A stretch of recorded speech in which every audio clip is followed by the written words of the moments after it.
Today I'm going to show you how to shorten a zip with metal teeth. You'll need a small pair of pliers. I've got two different types here.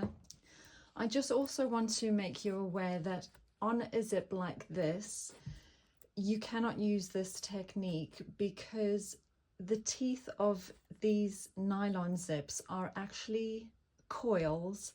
So this is basically a standard zip. So if you try and pull one of these zipper teeth off individually, they're all attached.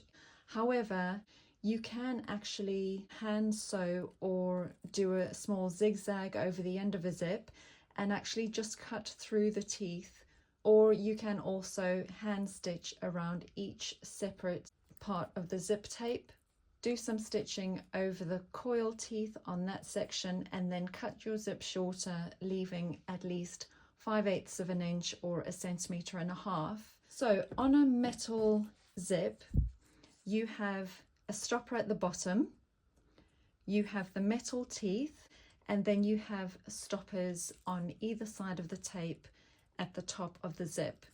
You also have an allowance at the top, so that's usually at least 5/8 of an inch or 1.5 centimeters. The first thing that you will need to do is mark how long you actually want the zip to finish. What I'm going to do is pry the stoppers open at the top. For this, I'm using an old pair of kitchen scissors. If you have some pliers that you can use, what you would need to do is go from the tape end towards this opening.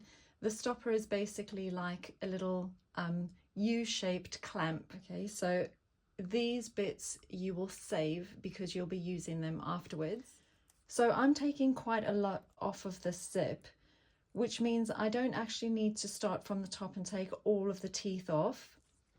All I actually need to remove is from my new finishing point until about 1.5 centimeters or 2 centimeters above that point. To do that, get your pliers and get hold of one of the teeth, so individually on either side, and basically give it a tug. You should be able to pull the teeth off without damaging the tape too much. That's one of the teeth, and those I can discard. Use chalk, and I'm going to do this on the reverse of the zip.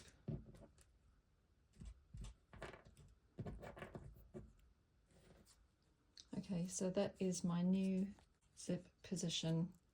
It can be helpful if you're removing teeth from the central part of a zip. I find that if you bend the tape almost in half, it exposes the teeth more, which means that they're a bit easier to hold on to.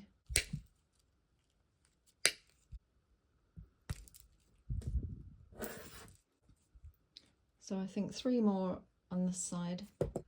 Now for the other side. So just remember, if you are closing the zip, to check the teeth are level. Just be really careful to not pull that stopper off of the end.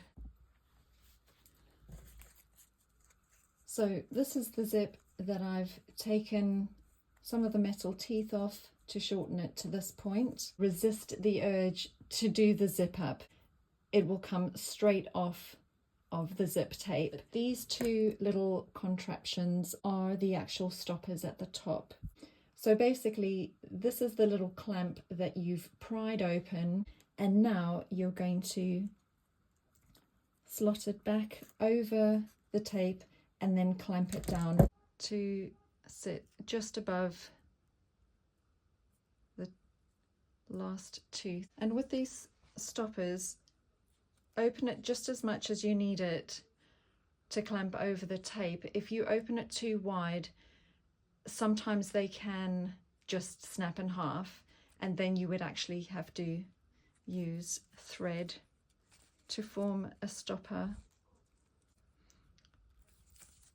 I'm just giving it a little test. Okay, So that seems nice and secure, and I can now cut away the top section. If you are not sewing this zip into a seam, I would recommend that you take a candle or a lighter and just gently singe the ends of your zip, because that is polyester that will melt and not have any fraying. So that is how you shorten a zip with metal teeth.